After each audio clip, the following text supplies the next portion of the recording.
Hey guys, Brent Campbell again. Today we're diving into a story 40 years in the making. My car obsession started with the first tough word I learned how to spell: Ferrari. When I was 5, my brother showed me a picture of a 308 and that lit a spark in me that's never stopped burning. Sometime after 1993, when I got my driver's license, reality hit. A Ferrari in my garage was more than likely never happening.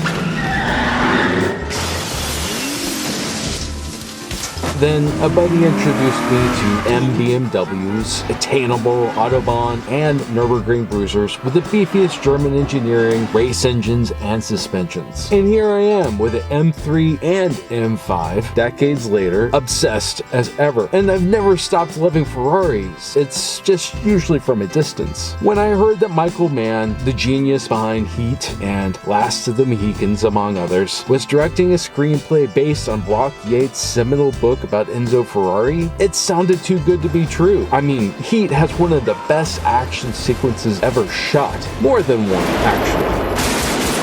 And you know Yates. He's the guy who started the Cannonball Run. He's surely on every top 3 list of the greatest automotive journalists ever. And yet it was all true. Great cast, too. And the release is just around the corner. Anyway, who was Enzo Ferrari? He's the man who turned a post-World War II ruin into a racing powerhouse. He was also a complicated man, and the film attempts to give his story justice. Word is, it succeeded. The film unfolds during the summer of 1957, a pivotal time for Ferrari, with bankruptcy looming, a troubled marriage, and a risky decision to race in the iconic Miglia, which means 1,000 miles. And I'm gonna read some words here in this video that I've been reading most of my life, but I've never actually said them. So my Italian's not going to be very good, and I apologize for that in advance. Enzo Ferrari, born on February 20th, 1898 in Modena, Italy, was the maestro behind Ferrari, a name now synonymous with speed, exotic beauty, bleeding-edge engineering, and Italian luxury. Enzo's obsession with cars started early, starting in his father's metal engineering workshop. He served in the Italian army during World War I and later worked as a test driver for CMN. In 1929, Enzo founded Scuderia Ferrari, initially a racing division for Alfa Romeo, where he wore both racer and team manager hats. The 30s brought success with Alfa Romeo, showcasing Ferrari's talent for managing teams. War brought racing to a halt. Enzo's factory got bombed. He shifted focus as he had to, but racing always drove him. Post-World War II, Scuderia Ferrari became an independent automaker, introducing the 125S in 1947. The 50s and 60s introduced legendary models like the 250 GTO and 250 California Spider, setting the stage. Yet to Ferrari,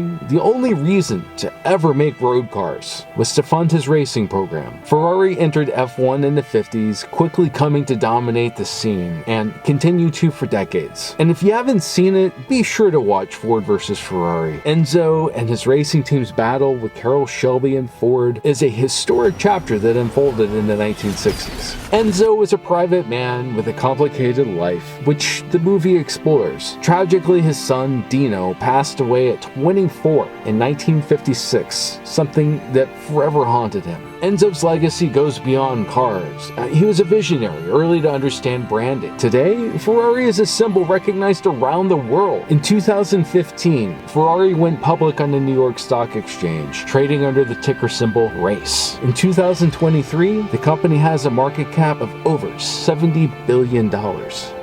Enzo Ferrari passed away on August 14, 1988, aged 90. The final car he approved for production was the F40, one of the greatest cars of all time, intended as a tribute to the marque's 40th anniversary, hence F40. It succeeded wildly. Alright, we've covered Enzo Ferrari's legacy, the birth of Ferrari, and now let's talk about the movie that's got the automotive world buzzing. Veteran automotive journalist Dan Neal praises Michael Mann's Ferrari as the first great car movie. It takes us deep into Enzo's midlife crisis, double life, and family drama. And Enzo struggles with an empty bank account, an estranged wife, and an illegitimate son. The film belongs to Laura Ferrari, the unsung heroine dealing with a man who doesn't change, learn, or grow. All roads led to the 1957 Mille Miglia. Michael Mann's lens doesn't shy away from the harsh realities of motor racing, the thrill, the danger,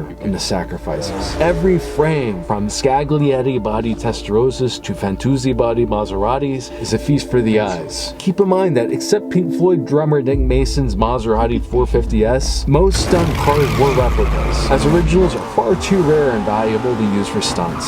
So there you have it, the story of Enzo Ferrari, the birth of Ferrari, and the cinematic vision that brings it all to life. Thanks for watching. See you next time.